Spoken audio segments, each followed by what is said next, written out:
நடிகர் அஜித்குமாரின் தாயார் உடல்நலக் குறைவால் காலமான நிலையில் சென்னை ஈஞ்சம்பாக்கத்தில் வைக்கப்பட்டுள்ள அவரது உடலுக்கு உறவினர்கள் மற்றும் துறை பிரபலங்கள் அஞ்சலி செலுத்தி வருகின்றனர்.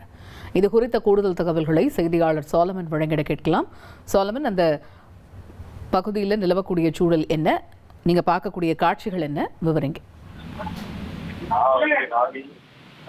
நடிகர் அஜித்தினோட தாயார் 89 வயதான மோகினி அவர்கள் இன்று அதிகாலை சிகிச்சை பலனின்றி அவர் உடல்நலக் குறைவு காரணமாக உயிரிழந்தார். அவரது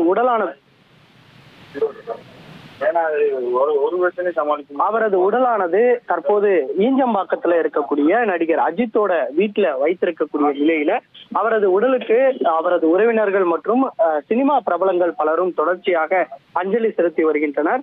குறிப்பாக நடிகர் சங்கத்தோட தலைவர் நாசர், அதே போன்று இயக்குனர் AL விஜய், நடிகர் சரத்குமார், அதே போன்று திமுகவோட முன்னாள் அமைச்சரான அனிதா ராதாகிருஷ்ணன் உள்ளிட்ட பலர் தற்போது அஞ்சலி செலுத்தி வருகின்றனர்.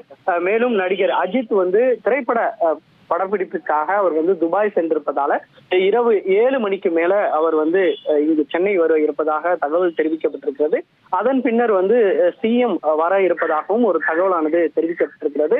மேலும் இது தொடர்பாக அஜித்தோட குடும்பத்தினர் சார்பிலையும் ஒரு இரங்கல் செய்தியானது கொடுக்கப்பட்டு அவர் பல்வேறு விஷயங்களை குறிப்பிட்டிருந்தார். குறிப்பாக அவரது தாயாரோட இறுதி சடங்குகள் குடும்ப உறுப்பினர்கள் மட்டுமே பங்கேற்கக்கூடிய தனிப்பட்ட நிகழ்வாக நடைபெறும் எனவும், அனைவரும் இந்த நினைவை போற்றுவார்கள் எனவும் அவர் ஒரு குடும்ப உறுப்பினர்கள் சார்பில் அவர் இந்த அறிக்கையை அறிவிச்சிருந்தார். இவரது உடலானது தற்போது ஈஞ்சம்பாக்கத்தில் இருக்கக்கூடிய அந்த இல்லத்துல அஞ்சலிக்காக வைக்கப்பட்டிருக்கக்கூடிய நிலையில தொடர்ச்சியாக குடும்ப உறுப்பினர்கள் மற்றும் திரை பிரபலங்கள் அவர் அஞ்சலி செலுத்தி வருகின்றனர்.